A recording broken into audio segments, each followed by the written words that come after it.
Bien, jóvenes, tengan todos muy buenas tardes. Vamos hoy día a hablar en Historia Universal, en la semana 5.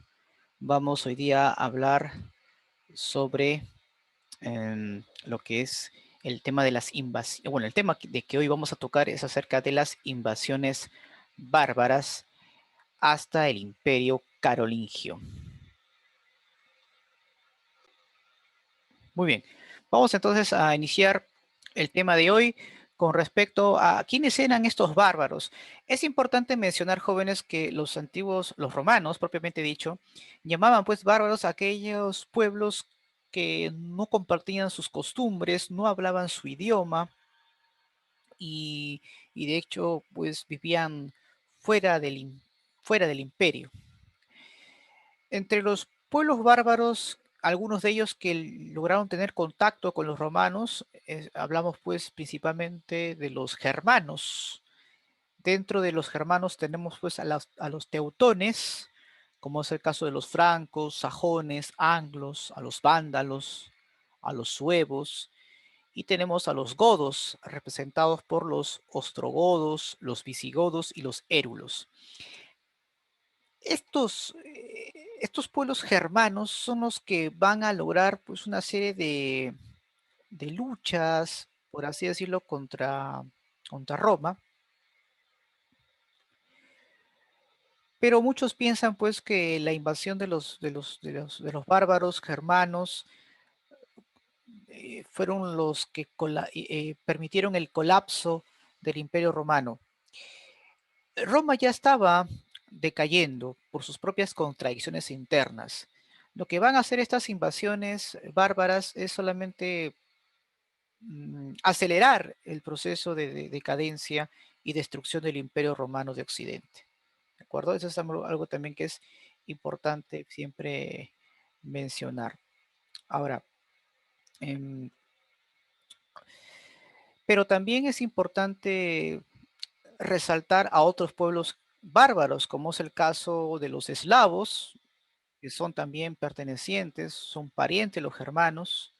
¿Y quiénes son mayormente los eslavos, profesor? Bueno, son aquellos mayormente pues que se encuentran en la parte del centro y este del continente asiático. Los pueblos de los Balcanes, los rusos, por ejemplo, son pues de origen eslavo. También tenemos pues al extremo oriente, bueno, en la parte del este, mm, estamos hablando pues entre las estepas del desierto de estos pueblos que se encuentran en Asia.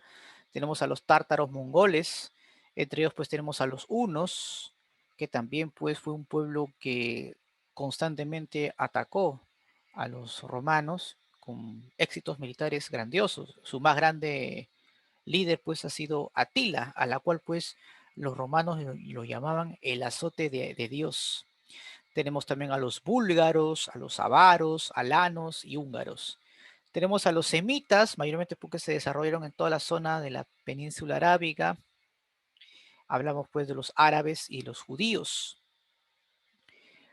Los normandos eran los pueblos que están al norte de Europa, los nórdicos, lo que hoy conforman pues los pueblos o las naciones de Dinamarca, Suecia, Noruega. Estos pueblos van a tener una importante protagonismo allá por el siglo IX, cuando se realizan nuevas invasiones, ya no con el Imperio Romano o contra el Imperio Romano, sino luego de la desintegración del Imperio Carolingio, que justamente vamos hoy día a, a mencionar, ¿no? A ver, ¿quién más está ahí para poder ingresar los chicos? Muy bien.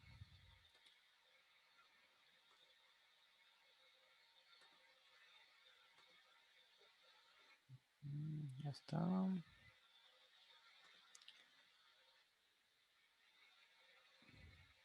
Muy bien. Ahora bien, de todos estos pueblos bárbaros que hemos repasado el día de hoy, nos vamos a concentrar en los pueblos germanos.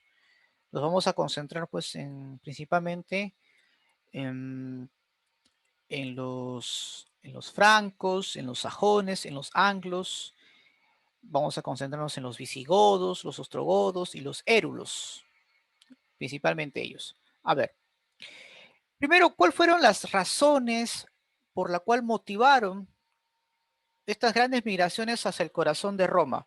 Bueno, de hecho, pues una de las causas principales fue sin duda pues la crisis misma que sufría el Imperio Romano, el crecimiento demográfico de los pueblos germanos que van a tener que buscar pues otros lugares donde poder sobrevivir, ¿no? Ellos buscaban pues tierras fértiles para poder cultivar y poder obviamente continuar eh, progresando en su vida diaria.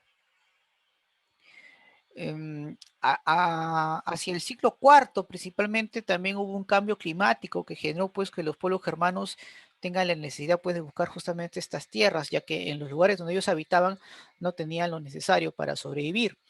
Y además habían otros pueblos nómadas que empujaban a estos grupos humanos para llegar a que los empujaba en sentido de que eran obligados pues a trasladarse a Roma debido pues que habían otros pueblos que también los hostigaban completamente, perdón, que los hostigaban constantemente, como es el caso de los hunos, por ejemplo, ¿no?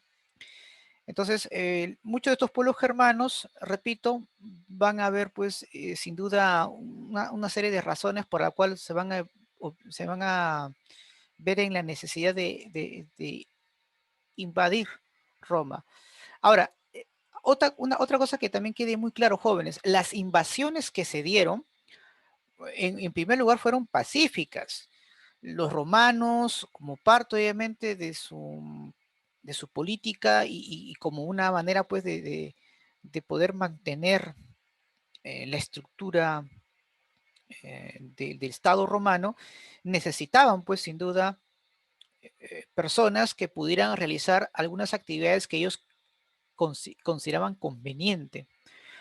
Por ejemplo, los patricios arrendaban sus tierras justamente a los bárbaros para que estos trabajen, a cambio obviamente de una compensación en beneficio del patricio, que era dueño de las tierras. Nos referimos pues al colonato. Prácticamente ahí estamos viendo los primeros o los inicios de un nuevo sistema económico y social que veremos más adelante, que es el feudalismo, en la cual pues la tenencia de la tierra es, digamos, el eje central de este sistema económico y social. Pero luego ya se dieron invasiones pues violentas, ¿no? Que son, digamos, las que van a acelerar la caída del Imperio Romano. Por ejemplo, ya los hunos, allá por el año 370, por ejemplo, ya habían logrado pues constantemente invadir, saquear al Imperio Romano. Entonces ahí claramente vemos que fueron los hunos uno de los primeros pueblos en hostigar constantemente al Imperio Romano. Pero como era un pueblo nómada, pues principalmente ellos no tenían interés en asentarse y tomar o tomar posesión, ¿no? De las tierras de Roma. Solamente lo que buscaban era el botín, ¿no? Eran unos pueblos nómadas y que constantemente pues han ido hostigando a los romanos. Justamente pues las legiones romanas buscaban el apoyo de otros pueblos, como los visigodos, por ejemplo, para poder hacer frente a los hunos. Tanto así, por ejemplo, que en una famosa batalla en los campos cataláunicos, Atila y los hunos se enfrentan pues a las fuerzas romanas y visigodas. El triunfo pues al final va a ser gracias a esta alianza entre romanos y visigodos. Por eso es que los pueblos germanos no eran muy ajenos al imperio romano, en un inicio, claro está. Los visigodos, por su parte, también realizaron pues importantes incursiones. Los vándalos también. Pero sin duda pues van a ser los érulos los que van a dar la estocada final al corazón de Roma. Son ellos los que destituyen, derrocan al último emperador de Roma allá por el año 476. Cada uno de estos pueblos va a empezar a ocupar algunos territorios de lo que pertenecía al Imperio Romano. Por ejemplo, los visigodos principalmente se van a establecer acá en la península ibérica. Debo de desalojar pues a los vándalos que van a tener que estar en esta zona del África, en África del Norte, igual que los suevos. En esta zona de lo que hoy es Francia, van a albergarse los francos, que luego van a dar origen al Imperio Carolingio, que justamente lo vamos a ver más adelante. Tenemos aquí en lo que ahora, o en lo que fue pues el corazón del Imperio Romano, la península itálica, van a establecerse primero los érulos, luego van a ser desalojados por los ostrogodos que van a tomar posesión de estas tierras. Entonces, estos pueblos germanos van a ocupar importantes territorios de lo que fue en su momento, repito, el Imperio Romano de Occidente. Ahora bien, consecuencias de las invasiones bárbaras, bueno, permitió o aceleró el proceso de desintegración del Imperio Romano de Occidente. Empiezan a surgir nuevos reinos, los famosos reinos germanos, como el caso de los francos, como es el caso pues de los anglos y los sajones, los visigodos, ostrogodos, y empieza pues a dar o sea, se origina las lenguas romances, que son obviamente lenguas que se han mezclado con el latín, ¿no? El latín que hablaban los romanos. Aquí pues la actividad más importante que se va a realizar es sin duda la agricultura y la ganadería. Estamos siendo testigos del nacimiento del feudalismo, sistema económico y social que va poco a poco desplazando al esclavismo. Y aquí también es algo importante, se difunde el cristianismo. Poco a poco los bárbaros de religión pagana, politeístas, adoptan el cristianismo como su nueva religión. Posiblemente porque muchos o algunos de estos pueblos anhelaban ser como Roma. Y recuerden pues que en ese tiempo la religión cristiana era pues sin duda la ideología oficial del Imperio Romano. Muy bien.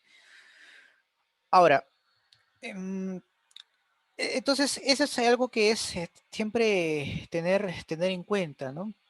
Mm, algunas características que quisiera yo compartir con ustedes ya para pasar al siguiente tema, tiene que ver, pues, sin duda, pues, con la forma de gobierno que se van a establecer.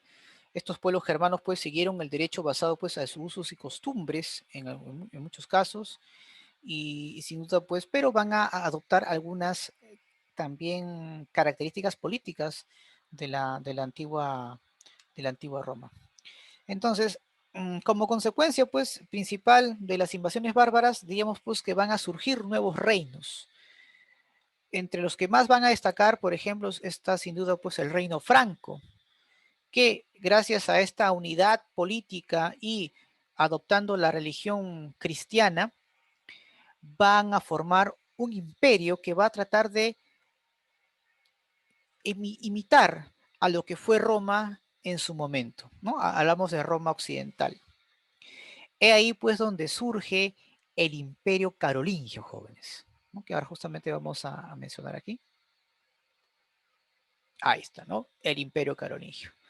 Veamos algunos antecedentes interesantes que de hecho pues tenemos que siempre tomar en cuenta, ¿no?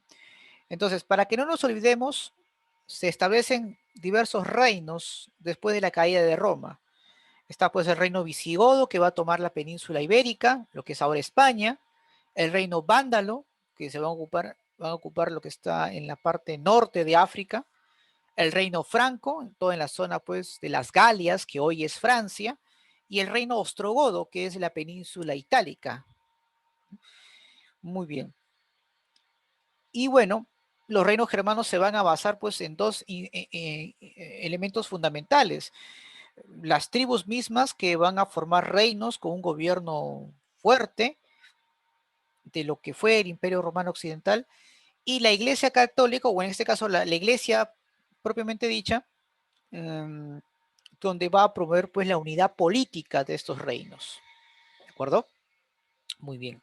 Ahora, el, el, el ¿por qué es importante el Imperio Carolingio para Europa? Porque fue luego, después de la caída de Roma, la primera integración, la primera, claro, la unidad o integración, perdón, de los pueblos en un estado fuerte que antes hoy no existía. porque hay que recordar pues que cuando Roma cae, se dividen pues en pequeños reinos. El imperio colonigio pues se convierte en un estado poderoso. Entonces, esto es importante siempre mencionarlo.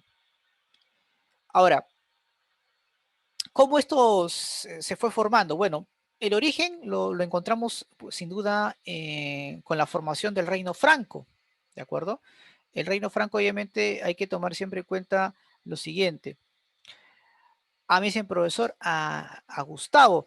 Sí, pero Gustavo pues no pone su apellido, es el problema, ¿no? Vamos a ver acá, ¿dónde está Gustavito? A ver, a ver, a ver. ¿Cómo se apellida Gustavo, por favor? A ver, ¿me pueden decir quién es? Gustavo, ¿qué se apellida? A ver, algún compañero que lo conoce.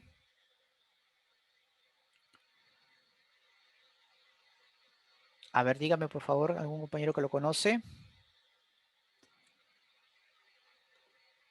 Porque si no, no lo puedo admitir. ¿Sí? Muy bien. Bueno, hasta que alguien se acuerde de cuál es su apellido, continuamos. Profesor, Sí, profesor Leiner. dígame, Miss. Sí, Gustavo ya le dije que ponga sus apellidos, pero sí él es alumno. Ya, ya, vamos a poner acá a Ya, Gustavo. profesor. Muy bien, gracias, Miss Cleria, muy amable. Ya, de nada. Perfecto, muy bien. Entonces, a ver, el reino franco se había destacado por su unidad política. Aquí los primeros o los fundadores del reino franco pues son los merovingios a cargo de Meroveo. Posteriormente empiezan pues a reinar estos importantes líderes, pero va a haber un momento, jóvenes, que estos reyes van a delegar sus funciones a sus mayordomos. Ojo, en ese tiempo los mayordomos eran pues como un funcionario, como un alto funcionario que realizaba obviamente actividades por órdenes del rey. Entonces estos reyes prefirieron realizar o que las actividades que ellos tenían que hacer, encomendárselos a sus mayordomos, como cuidar pues el reino, protegerlo, administrarlo. Por eso es que hubo una etapa en la cual estos reyes francos, al no querer cumplir sus funciones y delegarlo a sus mayordomos, se les llamó los reyes holgazanes. ¿De acuerdo? Los reyes holgazanes. Ahora, uno de los mayordomos que obviamente ya tenía un prestigio importante en el reino franco era Pipino, más conocido como el Breve, porque era pequeño de estatura. Este mayordomo, teniendo todas las facultades para poder tomar el poder, destrona al último rey holgazán, Childerico III, pero para ello pide apoyo al Papa Zacarías. ¿Cuál va a ser la retribución de Pipino? Obviamente proteger a la iglesia, a sus tierras, de otros invasores, como el caso de los lombardos, por ejemplo, que constantemente acosaban a las tierras del Papa. Entonces, se ve claramente acá una alianza entre el futuro gobernante del reino franco, Pipino el Breve, y el papado. Es uno de los primeros antecedentes que tenemos de una alianza entre Estado y la Iglesia, algo muy común que se va a notar durante muchos años en Europa. Y bueno, gracias al apoyo del Papa Zacarías, Pipino toma el poder y funda la dinastía carolingia, en honor pues a su padre, Carlos Martel. Ahora, luego, ya con el nuevo papa establecido en Roma, sella o aprueba su coronación. En los estados papales, Pipino forma una alianza con el papa Esteban y el papa lo reconoce como rey de los francos. Con el tiempo, uno de sus hijos, Carlo Magno, toma el poder y lleva al reino franco a una expansión más allá de sus límites. Empieza a ocupar importantes territorios. Es decir, la dinastía carolingia, el reino franco se expande y Carlomagno es el que va a fundar el imperio carolingio. Es importante porque en las preguntas de examen de admisión te van a preguntar quién fundó la dinastía carolingia, Pipino. ¿Quién fundó el imperio carolingio? Carlomagno. Y para sellar su coronación, va hasta Roma y se corona emperador, gracias a la aprobación del Papa III, del Papa León III. Lo que buscaba Carlomagno claramente era restablecer lo que en su momento fue, jóvenes, el imperio carolingio. Algunas características, profesor, sobre el imperio carolingio de Carlomagno. Bueno, su imperio fue muy grande, como ustedes pueden ver en el mapa, que abarcó pues los actuales países de Austria, Francia, Alemania, Italia, Suiza y Países Bajos, lo que hoy conocemos como Holanda. Es importante recordar, jóvenes, que sus antecedentes se encuentran pues en el reino franco y que ahí existieron dos dinastías, la dinastía merovingia, fundador Meroveo, y la dinastía carolingia, fundador Pipino el Breve. El imperio carolingio va a promover el retorno de los estudios clásicos de la antigua Roma.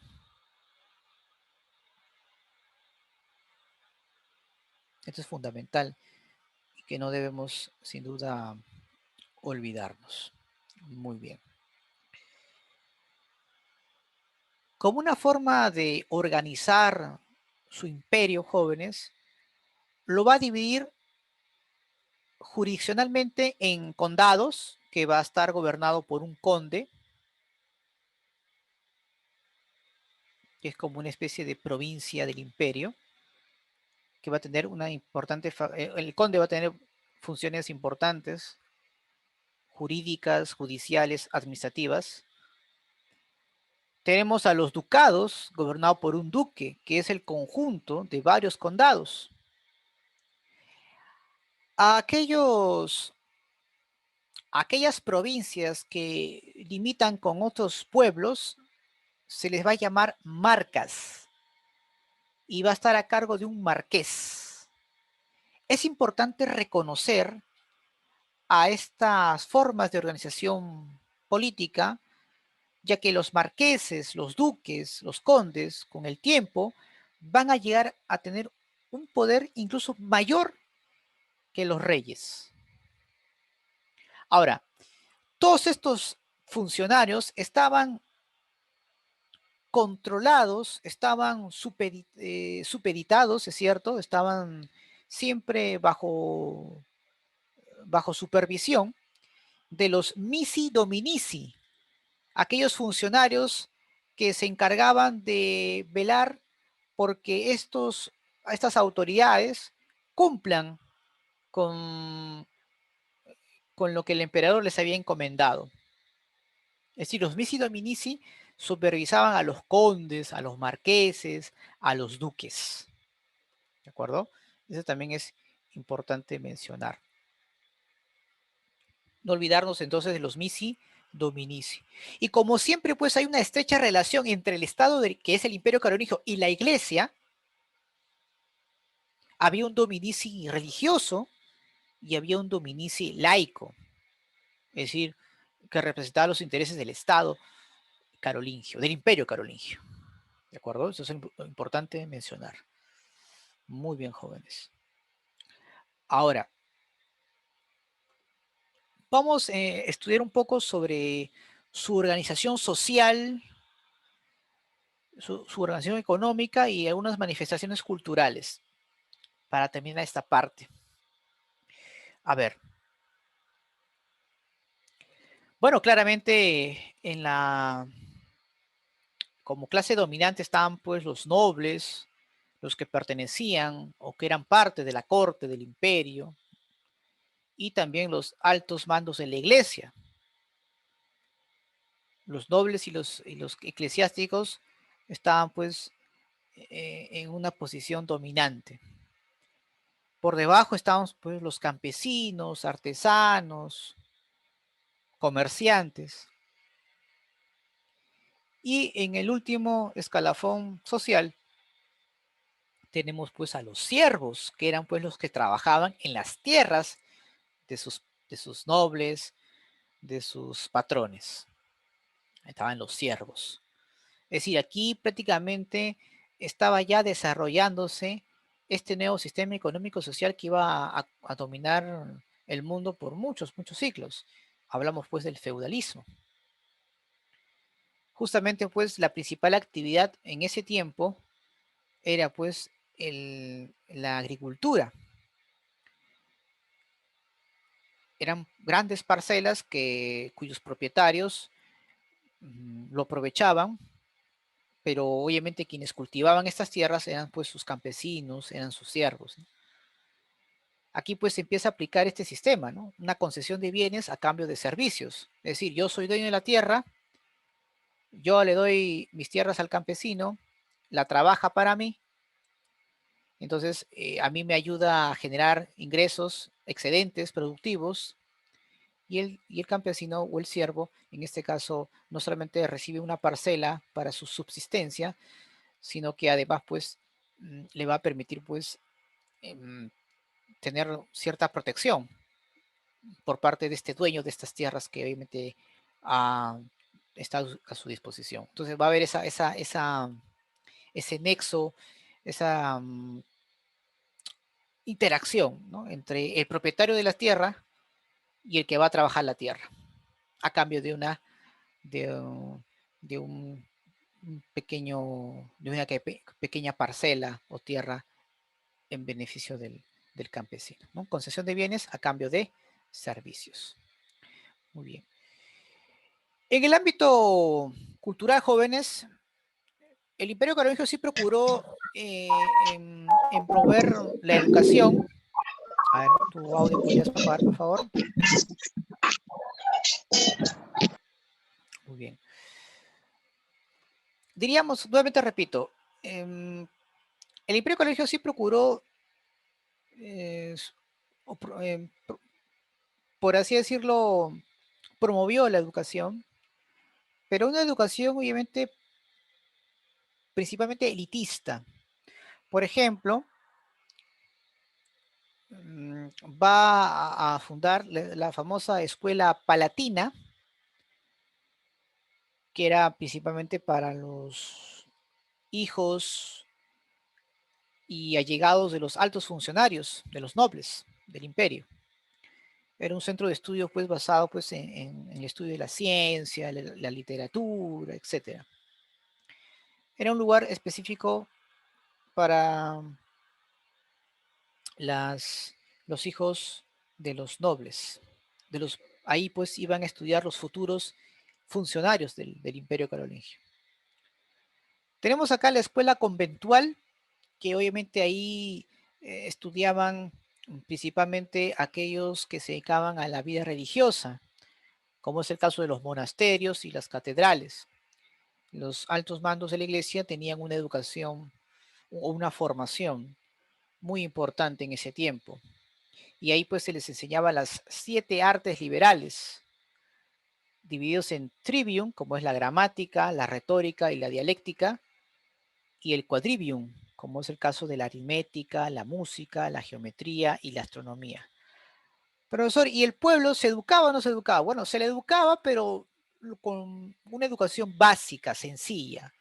A lo mucho saber leer y escribir y catecismo, cantos cristianos, cantos principalmente que la iglesia promovía, ¿no? Eso se enseñaba pues el catecismo, el canto cristiano, leer y escribir, lo básico. No se les educaba en ciencias, en letras, nada de ello. Entonces es muy, muy importante siempre mencionar. El imperio carolingio empieza a decaer desde la muerte de Carlomagno. Tras la muerte de Carlomagno, pues, quien le sucede en el trono es Ludovico Pío, más conocido como Luis el Piadoso. Y bueno, cuando él llega a una edad, sus hijos se pelean por el imperio. Empieza pues a haber una lucha que incluso pues provocando pues la muerte del propio Ludovico. Y esta pelea y esta lucha entre los hijos de Ludovico termina pues en un tratado llamado el Tratado de Verdún, por el cual se reparten el imperio en 3 reinos para los hijos de Ludovico.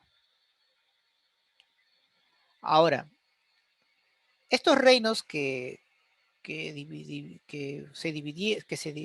que originó pues o que fue como consecuencia de la división del Imperio Carolingio, se empiezan a dividir más. Prácticamente Europa o lo que fue el Imperio Carolingio se fragmenta y empiezan a surgir pequeños reinos o pequeños estados feudales. Entonces diríamos que el sistema feudal se consolida con la división o con la desintegración del Imperio Carolingio. El poder central que antes existía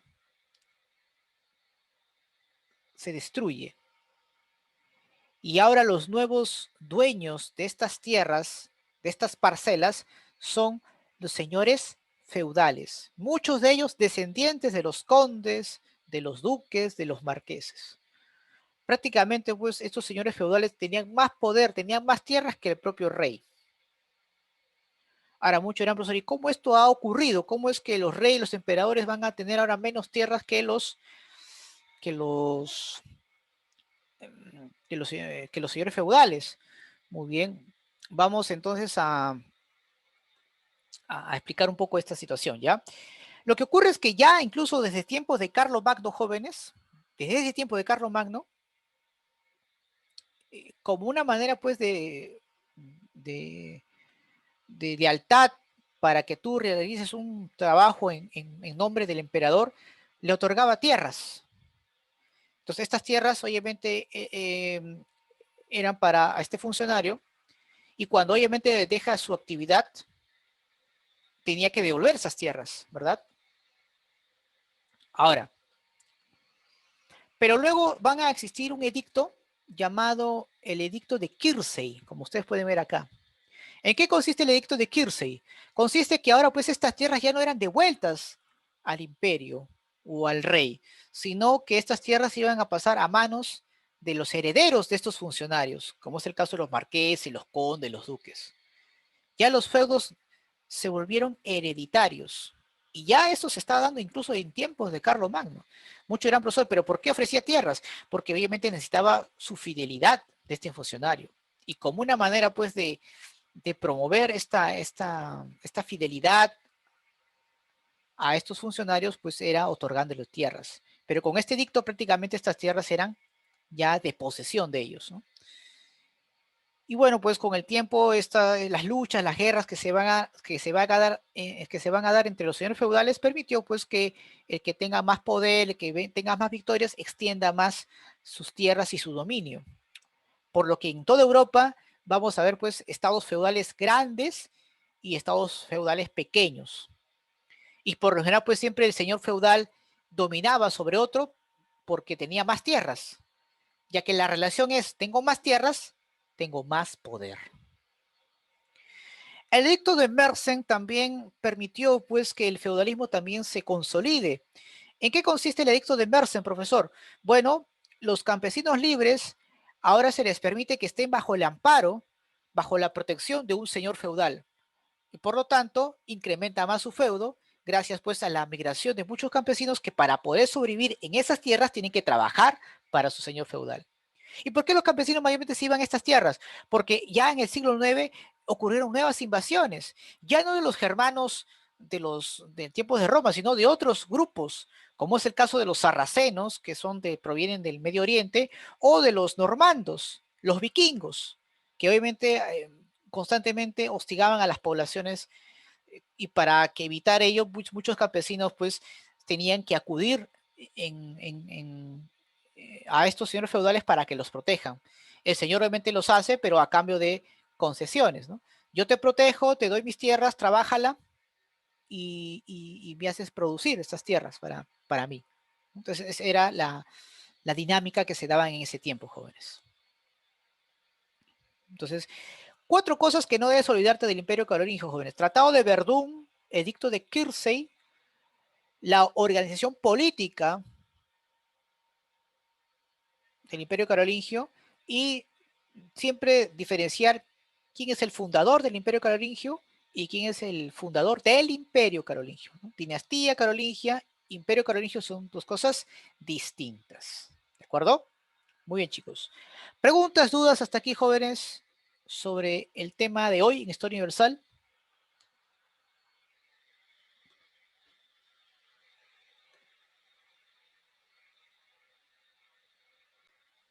Bien, jóvenes, ahora vamos a hablar en Historia del Perú acerca del origen, auge y destrucción del Tahuantinsuyo, ¿no? Vamos a hablar sobre el imperio Inca. Algo que debemos recordar siempre, jóvenes, es sobre su evolución histórica. Hablamos pues del periodo curacal, de la Confederación Cusqueña y la etapa o el periodo imperial, ¿no? Que es importante siempre mencionarlo. ¿Sí? Muy bien.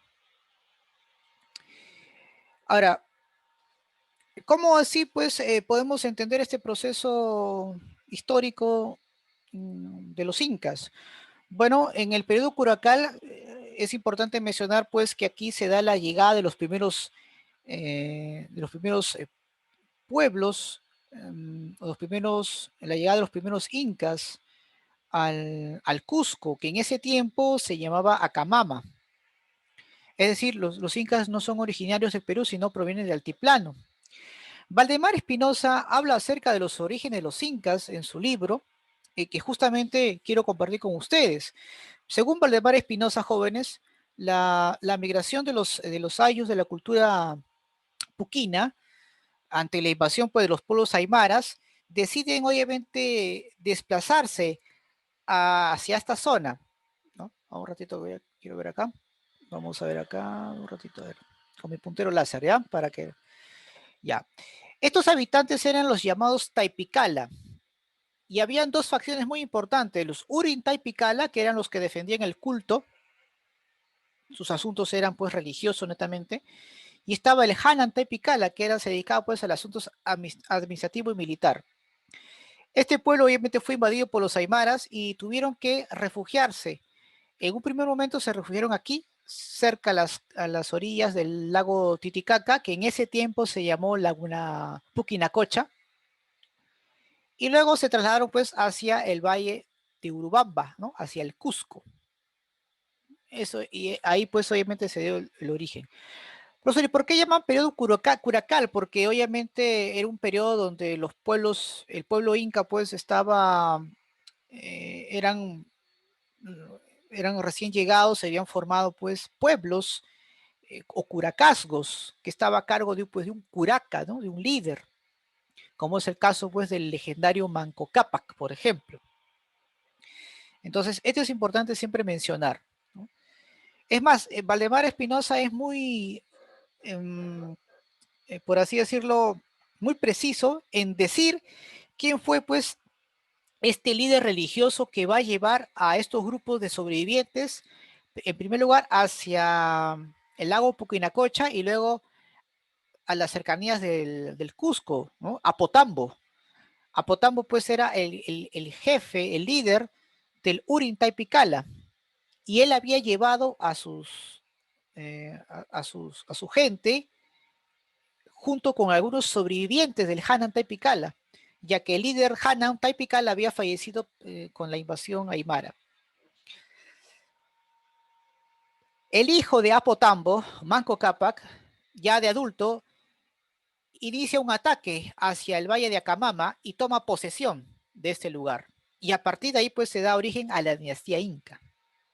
Obviamente pues como Manco Cápac era hijo del líder Urin Taipicala, él asume pues el poder bajo esta denominación de Urin, Por eso que durante toda la etapa curacal o el periodo curacal va a estar bajo el control de los Urim,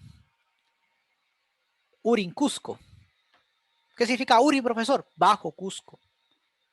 Y bueno, se van pues las luchas entre los pueblos autóctonos, como los Pocres, los Lares, los Aguaceras, y contra las tropas del caudillo Manco Cápac, que toma posesión de ello. Con el tiempo, pues, los originarios van a tener pues que mezclarse con los recién llegados, con los incas, a través de alianzas, principalmente a través pues de los matrimonios o de otra índole, pero que va a permitir justamente a fortalecer este nuevo grupo que vamos a ver en este periodo. ¿Quiénes van a ser los curacas o los sinchis guerreros de este periodo? Manco Cápac, Sinchirroca, Yoque Yupanqui, entre los más destacados.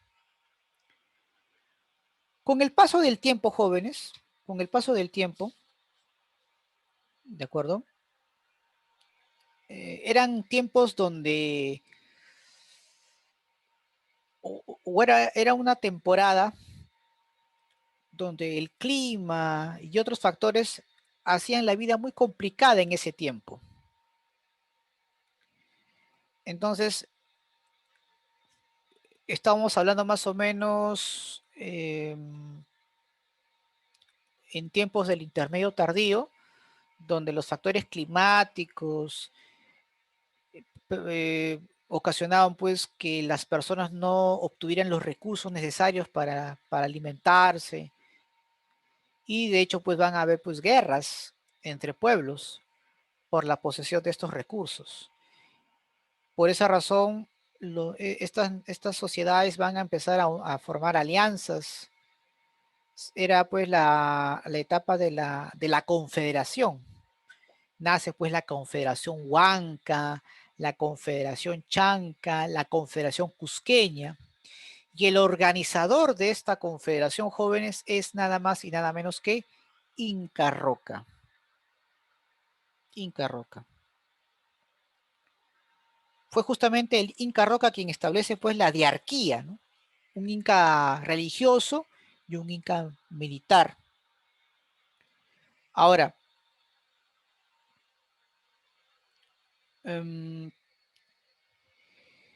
esto es importante tener en cuenta, jóvenes. ¿Cómo es que en esta etapa o en este periodo se produce el ascenso de los Hanan, que cumplían una función administrativa y militar? Bueno, les hago una pregunta. En el mundo occidental, ¿qué predomina más, el apellido paterno o el apellido materno?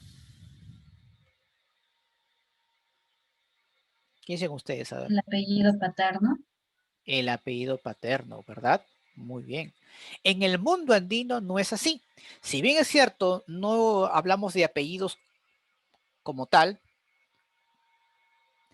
pero el papel de la mujer en el mundo andino es importantísimo en la familia. ¿Por qué lo menciono? Porque Inca Roca, jóvenes, Inca Roca es hijo de Cápac Yupanqui. ¿Y eso qué tiene que ver, profesor? Que Cápac Yupanqui, al igual que su padre Maita Cápac y sus demás antecesores, eran también Urim, de la misma línea de Manco Cápac. Pero lo que sucede es que Cápac Yupanqui, usted sabe pues que la élite inca pues podía tener pues varias esposas, ¿verdad? Entonces, una de esas esposas pues no pertenecía al linaje Urim, sino Hanan. Y por más pues que el inca sea del linaje Urim, si tiene una esposa Hanan, pues el hijo que nazca de fruto de ese amor entre ambos, pues va a pertenecer al linaje de la madre, Hanan. Los altos mandos militares vieron conveniente esa oportunidad para retomar el poder que habían perdido desde los inicios, o en este caso desde la llegada de los primeros incas a esta región. Vieron la oportunidad perfecta porque ahora hay un hijo del inca legítimo y que es de la dinastía Hanan. Por lo tanto, van a hacer todo lo necesario para dar un golpe de estado al inca. por el cual la esposa de Capac Yupanqui, madre de Inca Roca, lo va a envenenar. Y es así que Inca Roca asciende al poder. Los Urim van a ser desplazados y solamente van a cumplir funciones religiosas, mientras que los Hanan se van a encargar pues de administrar el Estado Inca. Ahora, acá, de hecho, pues hay varios factores que han logrado justamente que los Hanan pueda restablecer el poder. Una de ellas, y creo que es la más importante de todas, es que eran tiempos donde ya pues los incas se habían consolidado en ese lugar. Ya era tiempo de que los Urim vuelvan a tomar su posición original, que solamente eran de asuntos religiosos. Porque en tiempos de Manco Cápac él tomaba el poder político y el poder religioso a la vez. Pero ya eran tiempos, repito, donde ya los incas pues se habían asentado, no había peligro de ser desalojados, prácticamente pues ya se habían vuelto propietarios de estas tierras. Entonces, ahí pues justamente donde los Hanan logran controlar el estado inca. En esta etapa, jóvenes, Huiracocha, nieto de Inca Roca, tiene que enfrentar una guerra muy importante con los chancas, que prácticamente pues habían tomado cierta importancia en esta parte, en el sur del territorio peruano. Pero para poder lograr su hegemonía era necesario acabar con los incas. Y de hecho, pues los chancas estaban mejor preparados. Huiracocha lo sabía. Y en vez de enfrentársele, decide huir. Uno de sus hijos, Cusi Yupanqui, decide enfrentar a los chancas y pide apoyo a otros pueblos y logran derrotarlos. A partir de ahí, este personaje se autoproclama inca e inicia pues una serie de reformas que van a permitir pues que la etnia inca crezca más allá de su perímetro, más allá del Cusco. Y cambia de nombre. Se va a llamar Pachacuti o Pachacútec.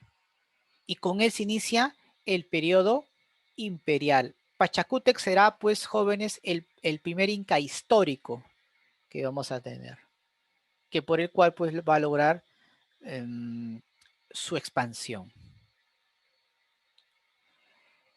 Su hijo Tupac Yupanqui va a extender más los dominios del imperio inca. Va a lograr conquistar toda esta zona llamada el Collasuyo. Va a lograr conquistar toda esta zona hasta el Ecuador, lo que hoy se conoce como el Chinchaysuyo. Y su imperio va a llegar por el lado este hasta aquí, en la ceja de selva, llamada el Antisuyo. Y por el Océano Pacífico, en esta parte sur, se va a llamar el Contisuyo. Justamente Tupac Yupanqui es el que va a dividir el imperio en 4 grandes regiones. Hablamos pues del Chinchaysuyo, hablamos del Contisuyo, el Collasuyo y el Antisuyo. Característica del Chinchaysuyo es la región más poblada y comercial. Característica del Collasuyo es la más extensa. ¿De acuerdo? Características tanto del Collasuyo como el Chinchaysuyo. Pero no va a ser pues que hasta, que no va a ser hasta que el nieto de Pachacútec e hijo de Tupac Yupanqui logre conquistar más tierras hacia el norte, llegando pues hasta la actual Colombia, en la zona de el río Ancasmayo. Por eso que a Huayna Cápac se le conoce como el que logró expandir más el imperio inca. No solamente mantuvo controlado el territorio ya conquistado por su padre Tupac Yupanqui, sino que expandió su dominio hacia el norte. ¿De acuerdo? No se olviden, Huayna Cápac alcanzó la máxima expansión. Lamentablemente, tras la muerte de nuestro amigo Huayna Cápac, empieza pues a haber una lucha, una pugna por el poder, que es algo característico, jóvenes, en la política inca. Esta pugna pues se va a dar entre Huáscar y Atahualpa. Pero que hay un hecho importante que hay que aclarar, que incluso el propio Valdemar también lo menciona. Esto no es una lucha entre dos hermanos simplemente por el poder del Estado. Acá hay de juego otras cosas más que vamos hoy día a aclararlo. Para empezar, Huáscar y Atahualpa, si bien es cierto, son de diferentes madres, también es cierto que son de la misma dinastía Hanan. Profesor, pero acá me dice Urin. Así es, pero vamos a ir poco a poco, poco a poco. Cuando Huayna Cápac muere, la esposa de este, es decir, la mamá de Huáscar, va corriendo hacia el Cusco y trata de formar pactos con los nobles cusqueños para que puedan reconocer a su hijo Huáscar como nuevo soberano. Y bueno, así va a ocurrir. Pero Huáscar para muchos no era una persona idónea para el cargo. Porque hay que recordar pues que mayormente el Inca es aquel que logra resaltar sus cualidades. No es porque sea el primogénito o el primer hijo, como en caso de Europa va a ser coronado rey o inca. En realidad, pues aquí en el mundo andino uno va a asumir ese cargo el más capaz. Y aparentemente Huáscar no reunía esas condiciones. Bueno, eso es lo que afirma el historiador José Antonio del Busto. Muy bien. Algunos otros no están de acuerdo con lo que le acabo de mencionar, ¿no? Muy bien. En el norte estaba pues Atahualpa, que obviamente peleaba al lado de su padre Huayna Cápac y que se había convertido pues en un jefe militar importante, respetado en la parte norte de lo que ahora es Ecuador, donde obviamente tenía mucha cercanía con el ejército y con importantes curacas regionales. Cuando Huáscar asume el poder, jóvenes, él hace dos cosas que de hecho van a sepultar o que en este caso va a realizar dos acciones que van a perjudicar terriblemente su sostenibilidad como Inca. La primera es que para evitar algún tipo de complot o de algo que pueda ocasionarle su derrocamiento, se vuelve en contra con algunos grupos de nobles cusqueños. Es decir, realiza pues actos de o sea, castiga, tortura, asesina a aquellos que él consideraba pues sus conspiradores. Tanto así pues que obviamente la nobleza cusqueña no lo va a soportar y le va a dar la espalda. Pero lo que realmente colmó la paciencia de los nobles cusqueños fue porque quiso hacer reformas en beneficio del Estado inca. ¿Qué reformas, profesor? Que las tierras del imperio nuevamente pasen al poder del Estado. ¿Por qué? Porque desde tiempos de Huayna Cápac, jóvenes, incluso mucho antes, disculpen, ya desde tiempos del propio Pachacutex, diría yo, las tierras cada vez estaban en manos de los nobles cusqueños, ya no del Estado inca. Los nobles cusqueños tenían sus propios yanaconas, es decir, sus propios sirvientes, sus propias tierras, que obviamente eran cada vez heredadas y que pasaban de mano en mano. Y prácticamente pues el Estado inca estaba pues cada vez reduciéndose más. Y Huáscar no va a permitir eso. Huáscar quiere hacer esa gran reforma. Pero hay que recordar, y eso lo sabemos a lo largo de la historia, jóvenes, que cuando alguien quiere hacer reformas y no tiene el apoyo suficiente, y además el sistema del status quo es tan grande, es imposible transformarlo. Huáscar quiso llegar hasta el final y eso pues ocasionó pues que la élite cusqueña le diera la espalda totalmente. Huáscar era consciente de que necesitaba contar con el apoyo de un grupo importante y si no era con los Hanan, entonces debería ser con los Urin para prevalecer su poder. Y es por eso que se alía, ¿no? Es por eso que busca una alianza con ellos. Y los Urin también pues van a aceptar, porque de hecho pues ustedes deben recordar pues que ellos aspiraban a volver otra vez a tomar el poder que se les había arrebatado desde tiempos de Inca Roca. Por eso es que va a formarse esa alianza, porque había una necesidad mutua. Atahualpa, persuadido por la élite regional, que de hecho pues era muy recelosa de la nobleza cusqueña, lo incita a que dé un golpe de estado contra el Inca, porque Atahualpa en realidad pues era un gobernador de esa localidad, ¿no? Era como un gobernador regional en la zona norte, y bueno, las élites provincianas, que de hecho pues eran, que odiaban a la nobleza cusqueña porque los nobles cusqueños eran muy despreciativos, eh, persuadieron a Atahualpa que dé un golpe de estado, aprovechando pues que Huáscar era un hombre que no era acorde o que no estaba a la altura de ser un inca y además quería hacer estas reformas por el cual pues nadie quería aceptar, porque algo en la cual sí estaban de acuerdo los nobles cusqueños con los nobles regionales, eran que no quería que cambie el sistema. Huáscar sí quería cambiarlo. Y Atahualpa va a servir un instrumento para mantener el sistema. Entonces vemos acá dos personajes, uno que quiere cambiar el sistema y otro que quiere mantenerlo. Y de hecho, pues, el que tiene más ventaja es aquel que mantiene el sistema, ¿verdad?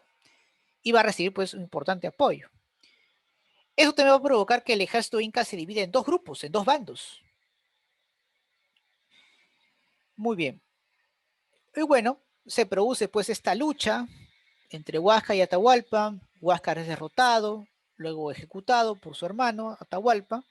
Y cuando Atahualpa pues estaba en Cajamarca disfrutando de un pequeño descanso para luego ir al Cusco a coronarse como inca, es capturado pues por los españoles, ¿no? Ahí es donde llegan pues estos invasores y bueno, lograron pues ya ocasionaron pues el colapso del imperio inca, ¿no? Muy bien. Vamos a ver rápidamente, jóvenes. Ahí está. Sobre la organización económica y también la organización social, bueno, organización económica, política y social, ¿ya? Un ratito, chicos, a ver, un ratito. Muy bien, jóvenes. John Murray, importante investigador norteamericano, nos habla pues que la economía inca se basa en dos importantes principios, la de reciprocidad y la de redistribución. Profesor, ¿qué significa estos principios? Bueno, la economía inca se basaba principalmente en la ayuda mutua entre los miembros del Ayu, de colaboración, y en este aspecto el Estado inca también repartía ciertos beneficios gracias a la fuerza de trabajo del pueblo que realiza una serie de obras en beneficio del Estado. Entonces, el Estado inca los convoca, el pueblo realiza el trabajo necesario y en compensación el Estado le otorga pues una serie de beneficios al pueblo, cuyo intermediario, el que va a repartir esos excedentes, va a ser pues el curaca. Entonces, esto es muy, muy importante. Eh, Profesor, ¿puede poner un ejemplo? claro, por ejemplo, reciprocidad. una familia de recién casados quiere construir su vivienda. Entonces los miembros de la comunidad lo apoyan, construye su casa y obviamente, y esta persona en la cual se vio beneficiada de esta obra de la comunidad, cuando otro individuo de su comunidad quiera también el apoyo de las demás personas para la construcción de su vivienda o ayudarlos en cultivar una parcela, pues obviamente él está pues en la obligación también de apoyar. Entonces, digamos, esa es la reciprocidad entre los miembros del IU. Este principio aún todavía se mantiene en el mundo andino, incluso en Lima, por Y ejemplo. la redistribución. La redistribución es que, por ejemplo, cuando el pueblo quiera realizar la construcción de un puente, porque el Estado lo necesita, o caminos para que los ejércitos se transporten, entonces el pueblo es convocado, realizan el trabajo y en compensación por ese trabajo prestado, el Inca pues reparte vestimenta, productos, chicha de jora, en la cual el curaca es el que tiene que repartirlo. Ah, ya, profesor, gracias. Muy bien. Y este principio obviamente es fundamental para la estabilidad del Estado Inca. Y es un principio tan fuerte, jóvenes, que repito, en el mundo andino todavía se mantiene este principio. Es más, hay algunos que dicen pues que una de las razones por el cual el Imperio Inca cae es porque este principio económico se rompió o se desestabilizó. ¿Por qué? Porque los incas pudieron haber sido apoyados por otros pueblos contra sus enemigos, pero a ver pues que está en una guerra civil, que estaban luchando contra las etnias que se sentían oprimidas por el Estado Inca, entonces los ejércitos prácticamente pues los campesinos que trabajaban la tierra tenían que formar parte de los ejércitos, por el cual pues la producción disminuye y solamente había alimentación para los incas y no podían y no había excedentes para poder repartirlos a los pueblos que podían ayudarlos, ¿no? Ayudar a los incas contra sus enemigos. Entonces, obviamente es algo también importante mencionar ese aspecto, ¿no? De hecho, pues su principal actividad fue la agricultura y su distribución va a ser de la siguiente manera, ¿no? Las tierras para el Estado, las tierras para el culto solar y las tierras para el ayu, ¿no? Para el pueblo. Hay que recordar pues que las tierras del Estado esto cada vez va empezando a perder fuerza, ya que al final pues estas tierras se han repartido entre los miembros de las panacas, entre las élites nada más, ¿no? Entonces, esto también es importante mencionarlo. Perfecto. Muy bien. Un ratito.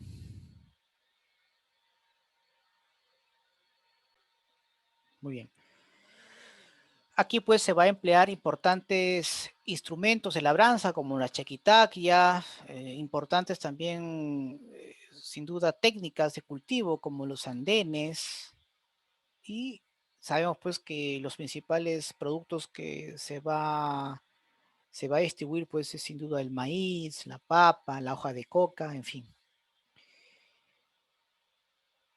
Los incas almacenaban sus productos dependiendo del lugar de los productos en sí que se iban a almacenar y también quién los iba a distribuir. Por ejemplo, las colcas eran almacenes del Estado, como provisiones, armas, alimentos para los ejércitos, en el cual solamente el Inca autorizaba para poder, digamos, utilizarlo, ¿no? Cuando lo crean conveniente. Las pirguas, en este caso, son almacenes por el cual el ayu coloca ahí sus excedentes productivos y que lo van a utilizar pues cuando haya pues problemas de sequía o cuando ellos crean que es necesario utilizarlos. Y quien distribuía esos productos era pues el curaca.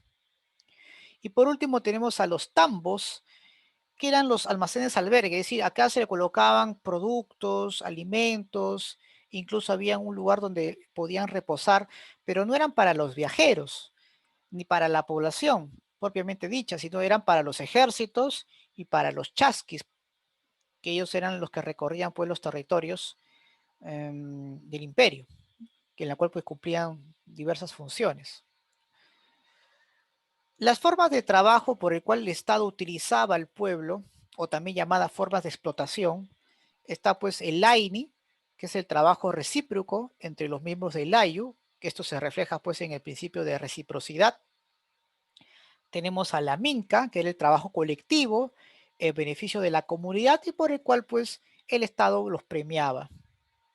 Y por último tenemos a la mita, que era pues el trabajo obligatorio que todo miembro del layo tenía que realizar como una especie de tributo al Estado, pero, pero el Estado pues no lo compensaba, ¿no? Porque era como, repito, era una especie de impuesto y tributo que tenía que realizar, que de hecho pues no era siempre, era de acuerdo a lo que necesitaba el Estado, eran una serie de obligaciones que tenía que realizar el poblador y que una vez que cumplía esa función, el Estado no le recompensaba porque era parte de su obligación, como por ejemplo servir a los ejércitos o construir un albergue, en fin, ¿no? Básicamente es ese tipo de trabajo.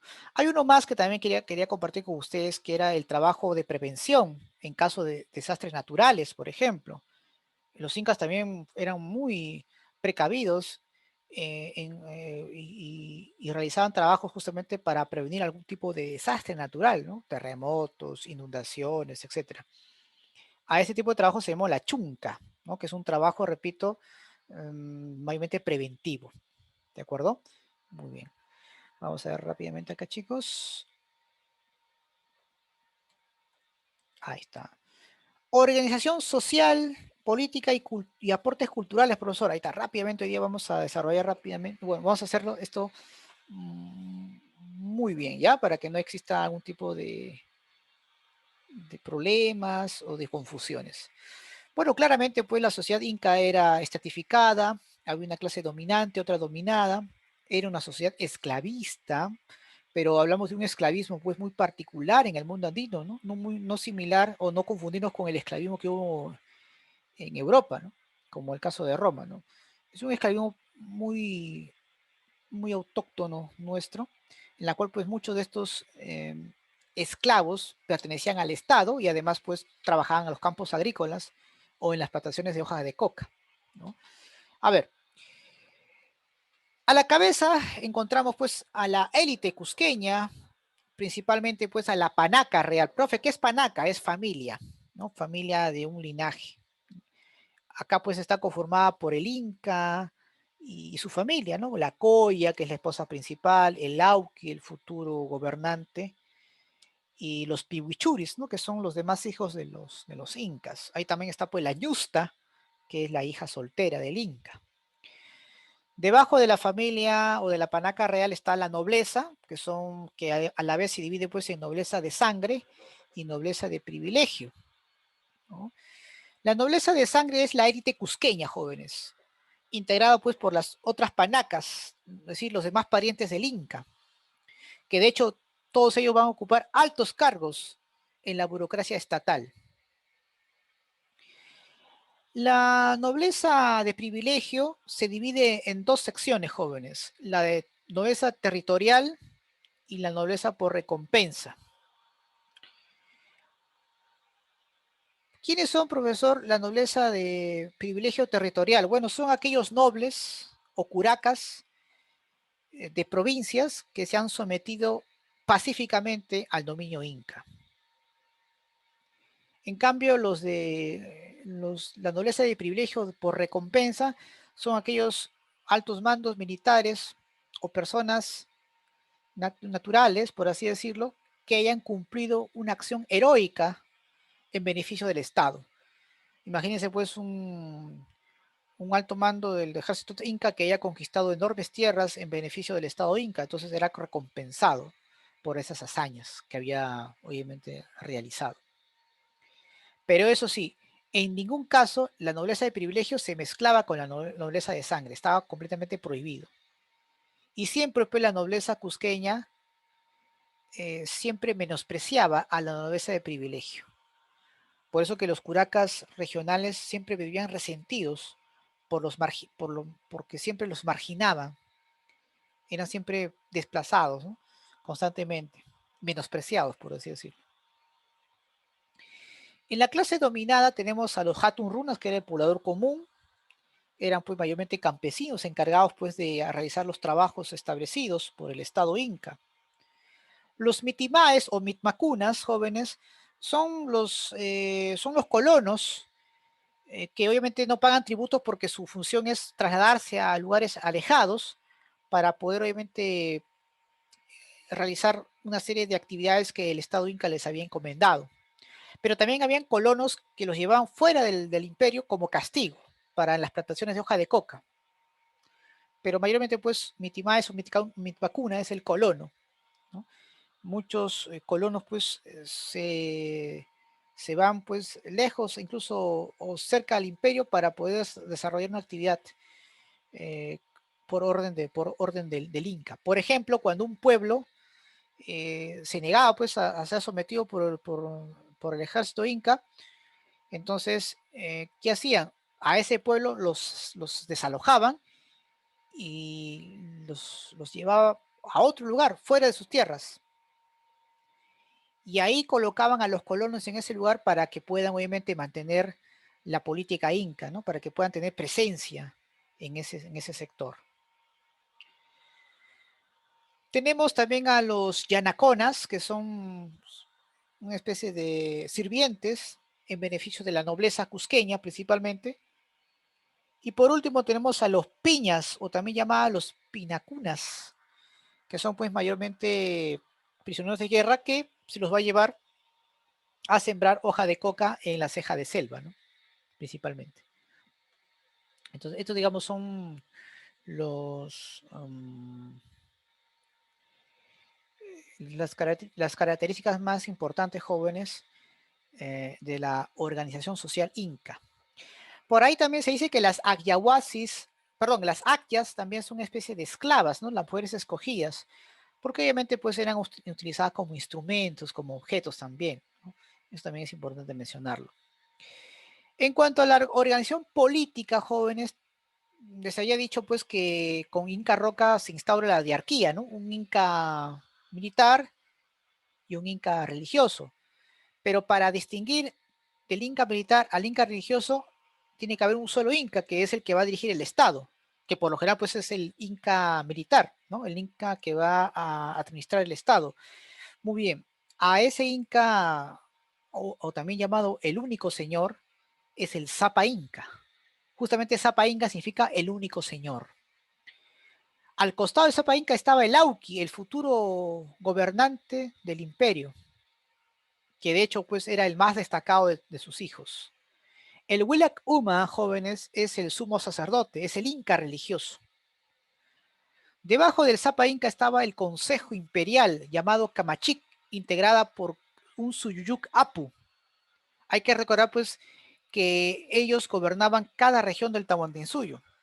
Había un Suyuyuc Apu del Chinchaysuyo, un Suyuyuc Apu del Collasuyo, Contisuyo y Antisuyo. Su función principal, aconsejar al Zapa Inca. Debajo del Camachic o el Consejo Imperial estaban los Apunchic o Tocricuc, que son gobernadores regionales, a la cual cada provincia se le llamaba Guamaní. Atahualpa, por ejemplo, era un gobernador regional, era un Tocricuc, que obviamente quiso dar un golpe de estado al Inca legítimo llamado Huáscar. Y debajo, obviamente, de los guamanís o de los gobiernos regionales del imperio inca, está pues el Curaca, que es el jefe del Ayo, que era responsable de su pueblo y que por lo general pues era intermediario entre el Estado Inca y el pueblo. Ahora, todos estos funcionarios jóvenes eran supervisados ¿por quién? Por el Tucuy Ricuy. Aparte, Profesor, una pues, pregunta. sí, dígame. ¿Atahualpa dio un golpe de estado a Huáscar? Claro, de un golpe de Estado, se enfrentó obviamente al gobierno legítimo de Huáscar. Y obviamente tuvo buenos resultados porque Huáscar quiso hacer importantes reformas, pero no le dejaron. La élite cusqueña le dio la espalda. Más bien Huáscar, Atahualpa lo que quería era mantener el sistema, en el cual pues los nobles regionales y los nobles cusqueños se estaban beneficiando con ello. cada vez empezaban a tener más tierras que el propio Estado inca. Ah, ya, profesor. El Tucuy Ricuy, jóvenes, como les mencioné, pues era un funcionario de suma confianza del Zapa Inca para supervisar a cada uno de estos funcionarios. Obviamente, pues para evitar pues cualquier tipo de conspiraciones o que realicen las funciones que se le había encomendado. Esa era, digamos, la función más importante del Tucuy Ricuy, que significa pues el que todo lo ve. Entre las manifestaciones culturales más importantes, jóvenes, podemos destacar pues que la educación inca era elitista. Profe, ¿por qué dice que fue elitista? Porque solamente fue para las clases dominantes. Por ejemplo, los hijos de los funcionarios, de los altos mandos o de la élite cusqueña,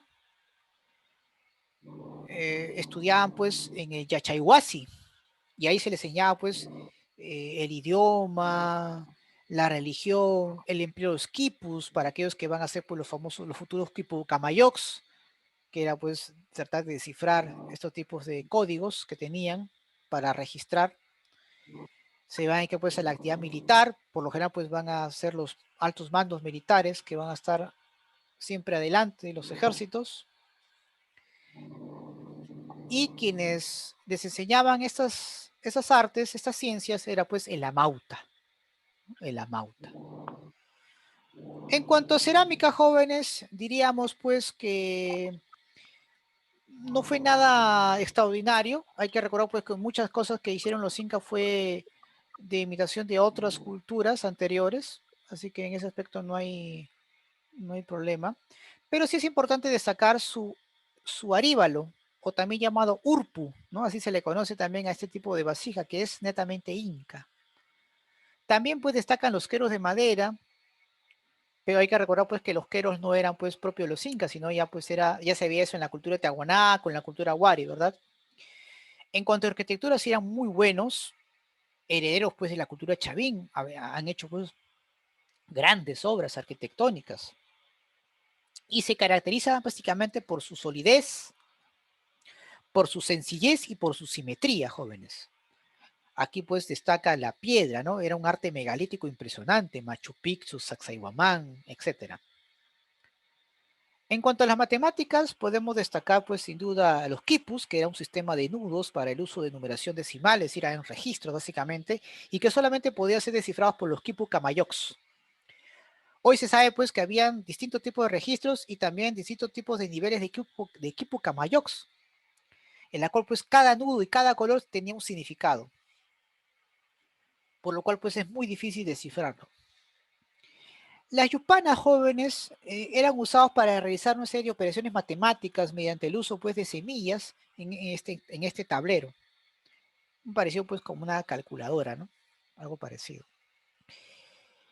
Hay que recordar también, jóvenes, que en cuanto a la religión, ellos eran politeístas y panteístas. Recuerden que panteísta es pues aquel que adora varios elementos de la naturaleza.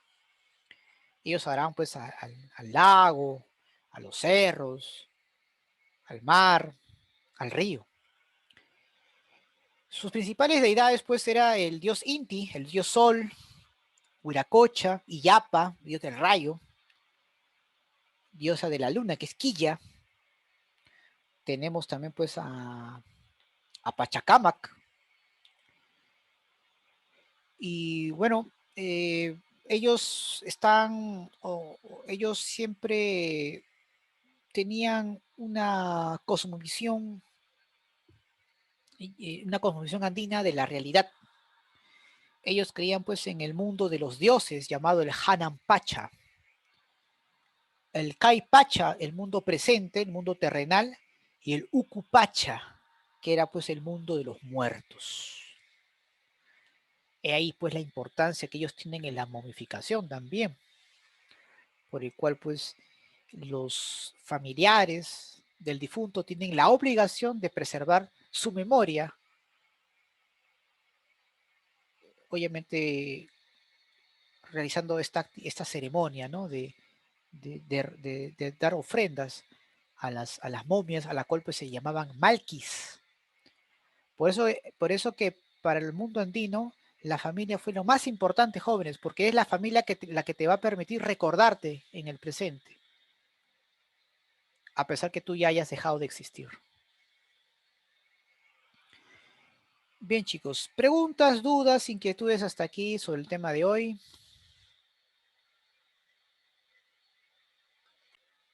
Bien, jóvenes, continuando pues con la clase de hoy, en geografía vamos a hablar pues sobre los climas del Perú. Este es interesante. Les hago una pregunta, jóvenes. ¿Es lo mismo decir tiempo atmosférico que clima? ¿Cuál es la gran diferencia?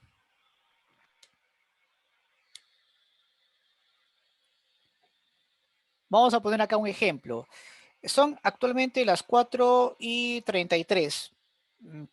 Por mi casa, por ejemplo, veo que el sol está, hay una alta temperatura, el sol está muy, pero muy, em, está resaltando muy bien el sol y radiante, pero me comentan que por la zona de Vitarte, por esos lugares, eh, más bien está nublado, ¿no? Entonces, por eso por ahí pues, está haciendo mucho frío, me dicen por ahí, me dice Gustavo. Claro, entonces la pregunta es, ¿eso es lo que acabo de mencionar es clima o no es tiempo atmosférico?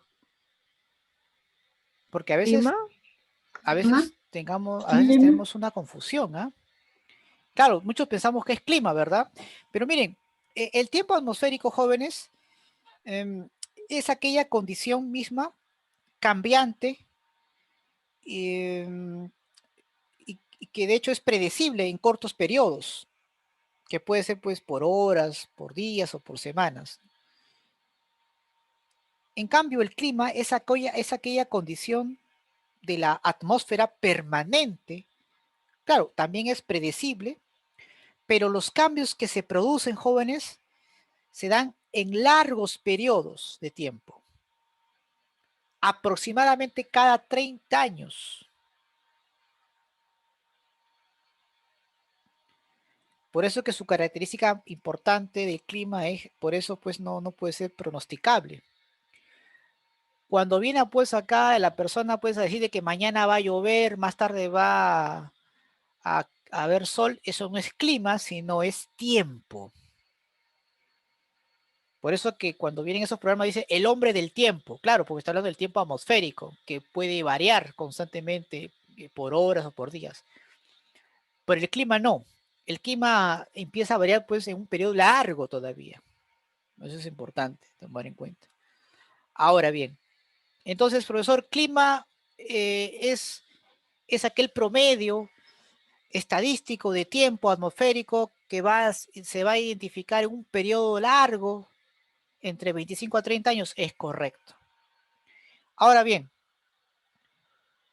nuestro Perú, a ver, acá ubíquenlo acá, mira, está en el trópico, perdón, está en el trópico de Capricornio.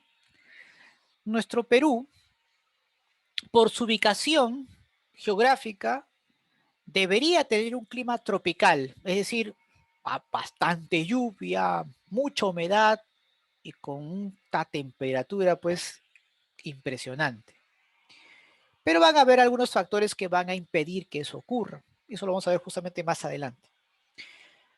Entonces, reiterando otra vez, jóvenes, el Perú, que geográficamente se localiza pues cerca a la línea ecuatorial, llamada pues la baja latitud, ¿de acuerdo? Baja latitud.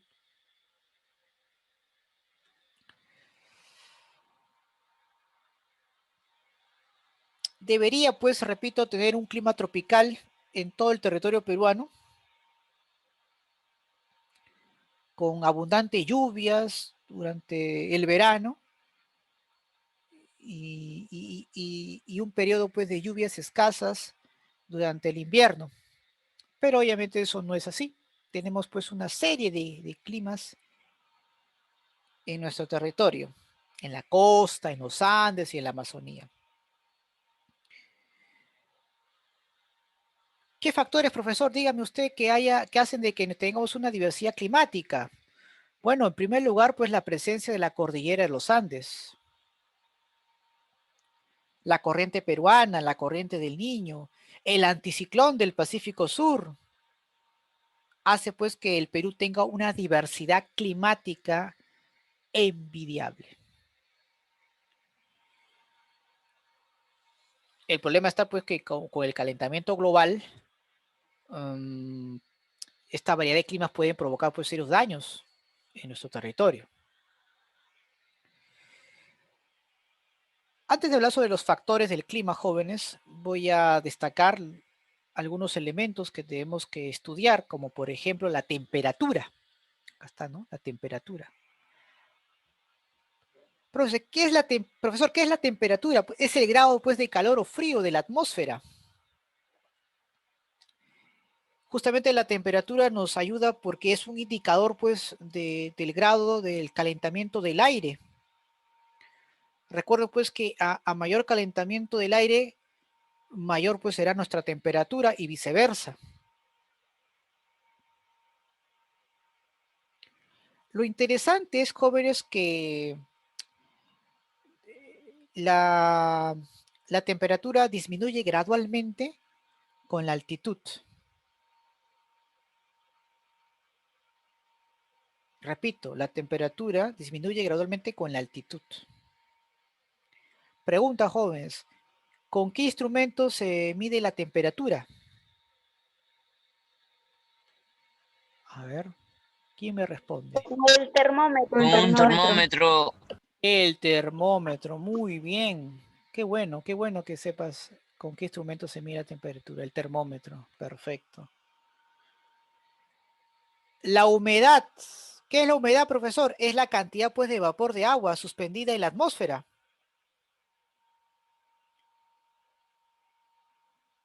Profesor, ¿y con qué se mide la humedad? Con el higrómetro. Se mide con el higrómetro. Profesor, ¿y la presión atmosférica? ¿Qué viene a ser la presión atmosférica? Bueno, la presión atmosférica pues es el peso de las masas de aire que se ejerce sobre la superficie terrestre. ¿Y con qué se mide, profesor? Con el barómetro.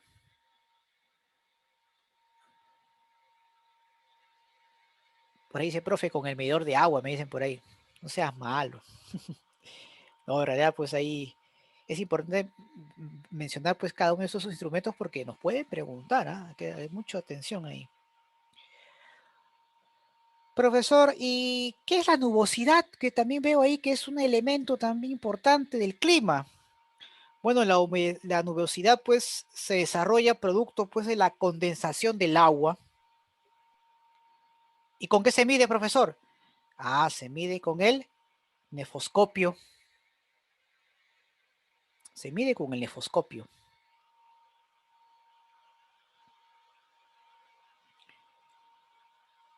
La precipitación, profesor.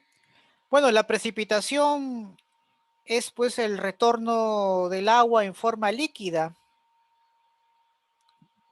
ya sea por la lluvia o también sólida, ¿no? Producto del granizo, a la superficie terrestre, como parte pues del ciclo hidrológico. ¿Y con qué se mide, profesor? Con el pluviómetro. Con el pluviómetro. ¿Ya? Con el pluviómetro. Profesor, y los vientos, me interesa saber los vientos. ¿Qué son los vientos? Bueno, son las masas de aire que se desplazan en toda la superficie terrestre. ¿Y con qué se mide? Bueno, es interesante porque se mide con la veleta, que es la dirección del viento, pero si yo quiero medir la velocidad del viento, para eso pues voy a usar el anemómetro. ¿De acuerdo? Entonces, repito, para medir la dirección del viento, la veleta.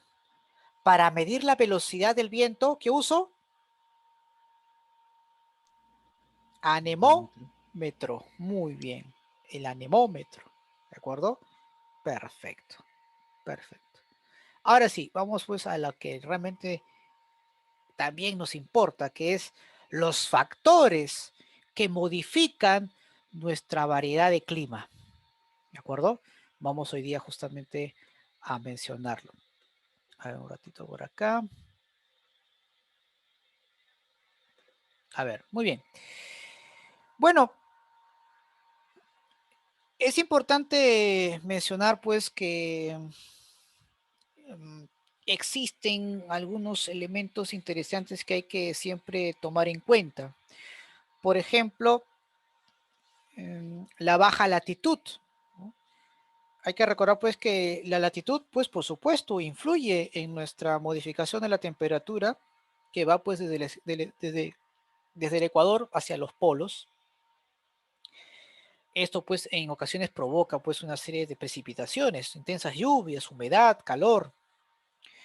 Nuestra ubicación en baja latitud pues genera pues condiciones de clima tropical que deberían influir pues esta variedad en nuestra flora y la fauna, pero es justamente pues la cordillera de los Andes la que impide que todo el Perú tenga un clima tropical. Solamente en la zona de la Amazonía tiene esa característica, tanto en la selva baja como en la selva alta.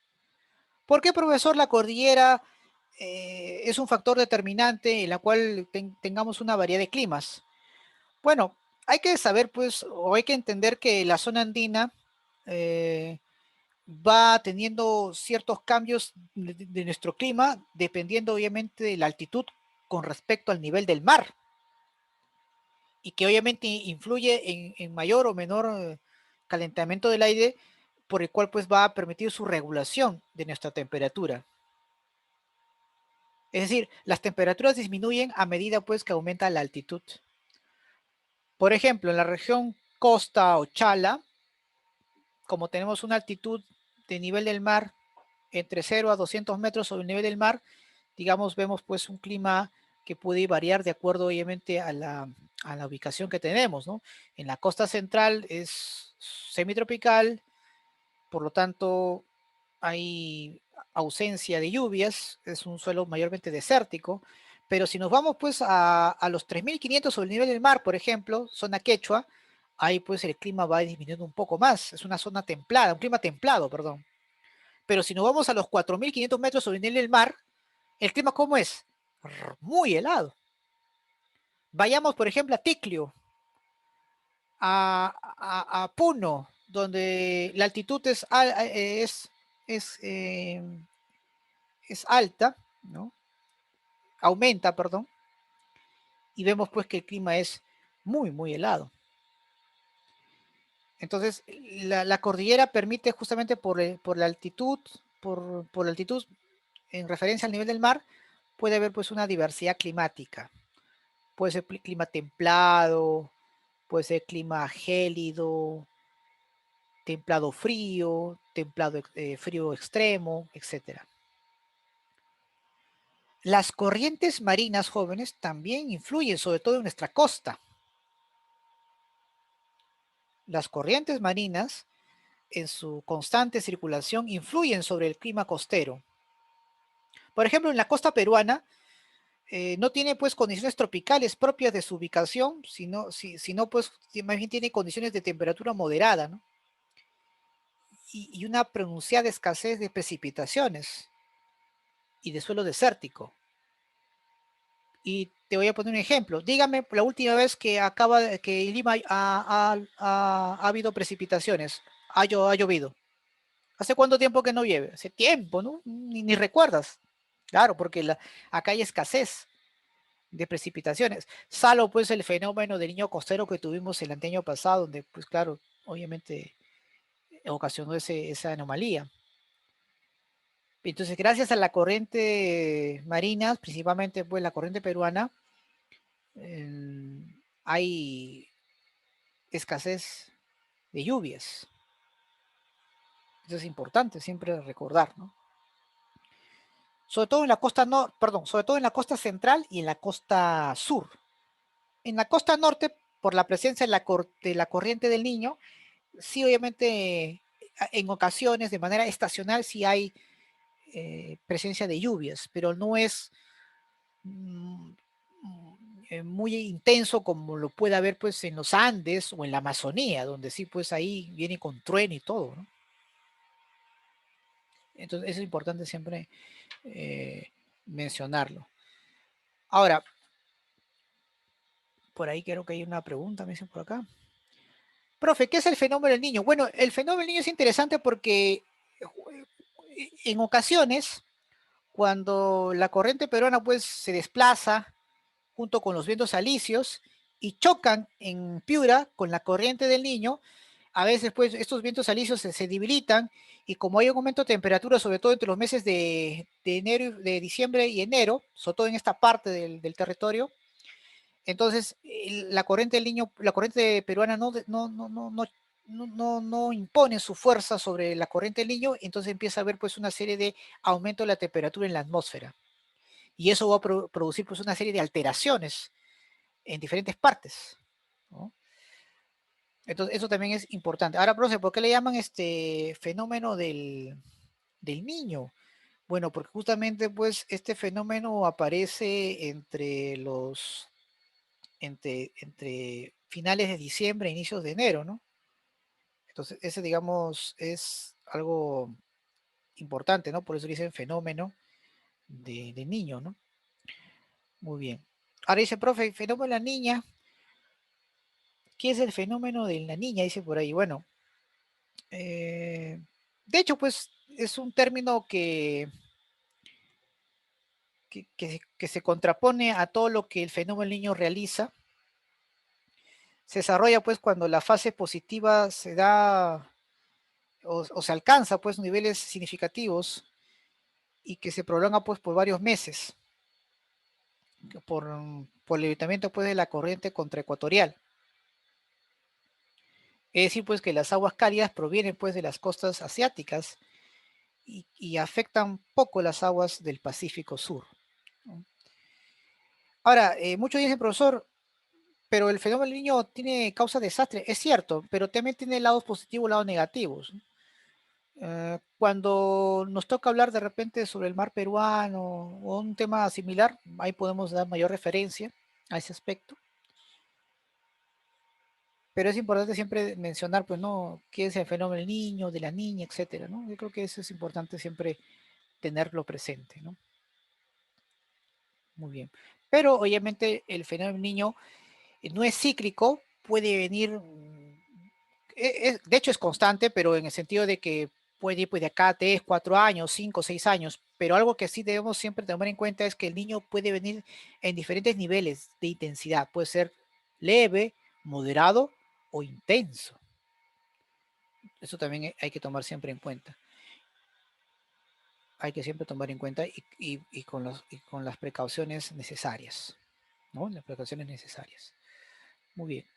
Para finalizar esta parte, chicos, vamos a ver pues algunas características del clima. Por ejemplo, en la costa norte, mayormente pues es semitropical, ¿no? Profe, ¿por qué lo llama semitropical? Porque obviamente hay presencia de lluvias de manera estacional, principalmente en Piura, Tumbes, Lambayeque. En cambio, en la costa central y sur es subtropical, es decir, es más la presencia solar que la presencia de lluvias. Por eso, pues, la aridez, la zona desértica principalmente, caracteriza nuestra costa central y sur. En la Amazonía, principalmente en la selva baja, en la parte llana, de hecho, pues, es cálido, tropical, puede incluso pasar más de los 35 grados centígrados, muy húmedo y con abundante presencia de lluvias. En la selva alta, por estar más cerca a la cordillera, es semicálido, es decir, la presencia del sol no es tan abrasador como en la selva baja, pero sí es muy húmedo y también hay mucha presencia de lluvias. En el caso de los Andes va a depender pues, de los pisos ecológicos, ¿no? De las regiones de acuerdo al nivel del mar. Una cosa pues es hablar del clima de la Yunga, de la Chala, la quechua, janca, la puna. En realidad, pues va a depender del piso ecológico porque está condicionado en referente, recuerden, al nivel del mar, la altitud en referente al nivel del mar. Eso también es algo que no debemos siempre, o debemos siempre recordarlo, ¿no? Muy bien, chicos. Preguntas, dudas, inquietudes hasta aquí sobre el tema de hoy.